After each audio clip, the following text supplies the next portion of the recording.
Saudara-saudari, Injil kita pada hari ini diambil dari Injil Matius bab 18 ayat 15 sampai 20.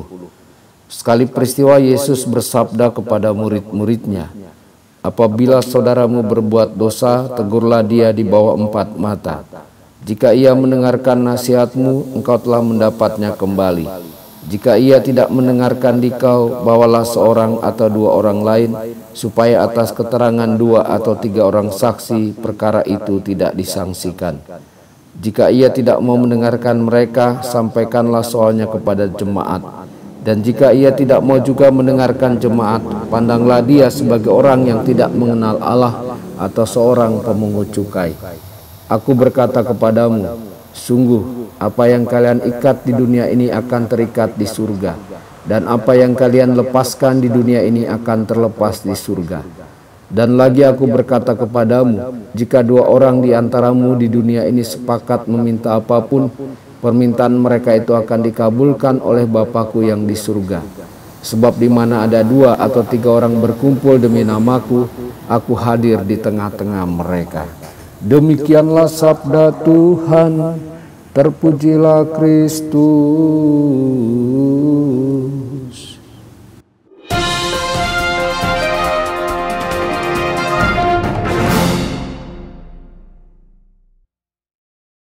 Saudara dan saudari terkasih dimanapun Anda berada, jumpa lagi dengan saya Romo Tedens dalam saluran Warta Kabar Sukacita.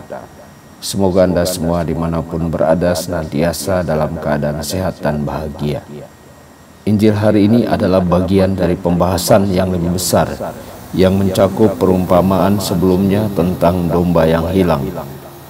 Allah ingin kita mengasihi seperti Dia mengasihi, bahkan mengasihi mereka yang mungkin secara langsung merugikan kita. Ini adalah sesuatu yang sulit. Terkadang kita tidak terlalu mengampuni dan berbelas kasihan kepada mereka yang berdosa.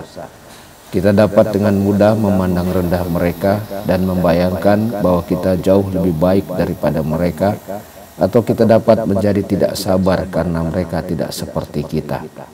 Saudara-saudari, ketika seseorang berbuat dosa terhadap kita, kita harus melihat melampaui rasa sakit kita. Sesungguhnya kita harus menerima rasa sakit itu dengan cara penebusan yang Kristus tunjukkan di kayu salib dan dalam Ekaristi Kudus. Kita tidak boleh menganggap orang tersebut tersesat, berpaling atau pergi. Kita harus mendatangi orang yang berdosa kepada kita dan berusaha dengan kasih untuk membawanya pulang kepada kasih Bapa. Kasih Allah bagi orang berdosa yang telah jatuh ke dalam dosa tidak hanya harus terlihat dalam kehidupan kita, tetapi juga harus hidup di dalam gereja-gereja lokal kita. Apakah paroki kita terbuka dan mengundang orang-orang berdosa? Atau apakah paroki kita menjadi tempat perlindungan terakhir bagi orang-orang yang telah diselamatkan? Apakah gereja kita pergi dan mencari orang-orang berdosa yang terhilang? Atau apakah kita mengharapkan domba-domba yang terhilang untuk menemukan jalan kepada kita? Allah ingin kita pergi kepada orang berdosa yang hilang dan berusaha membawanya pulang ke gereja. Ini berarti bahwa kita perlu hidup sebagai misionaris, sebagai penginjil yang pergi ke sudut-sudut jalan dan lapangan dimanapun orang-orang berdosa yang hilang berada. Allah mengasihi mereka dan ingin menjangkau mereka melalui kita. Kita adalah tangan dan kakinya. Dia ingin menyampaikan firman-Nya melalui bibir kita. Bagaimanakah Tuhan ingin kita secara pribadi terlibat dalam misi gereja di paroki kita? Saudara-saudari, ketika kita pergi untuk memenuhi misi Kristus kepada domba-domba yang hilang, Dia pergi bersama kita. Kita tidak sendirian. Dia berjanji kepada murid-muridnya bahwa Dia akan menyertai mereka sampai ke ujung bumi. Hal ini seharusnya memberi kita keyakinan. Yesus menyertai kita dan Dia akan membantu menyalurkan kasih-Nya kepada jiwa-jiwa yang hilang melalui kita, melalui perkataan dan perbuatan kita. Dia akan memberi kita kekuatan untuk melanjutkan pekerjaannya. Ada juga beberapa manfaat ketika kita berkumpul bersama dengan orang lain di dalam gereja. Yesus hadir di dalam gereja di mana 2 atau 3 orang berkumpul di dalam nama-Nya. Kita bersamanya sampai pada tingkat di mana kita dipersatukan dengan gereja. Ketika kita menjadi berkomitmen dan terlibat dalam paroki lokal kita lebih dekat dengan Yesus. Tuhan Yesus memberkati dan menyertai Anda semua. Sabda Allah adalah kebenaran.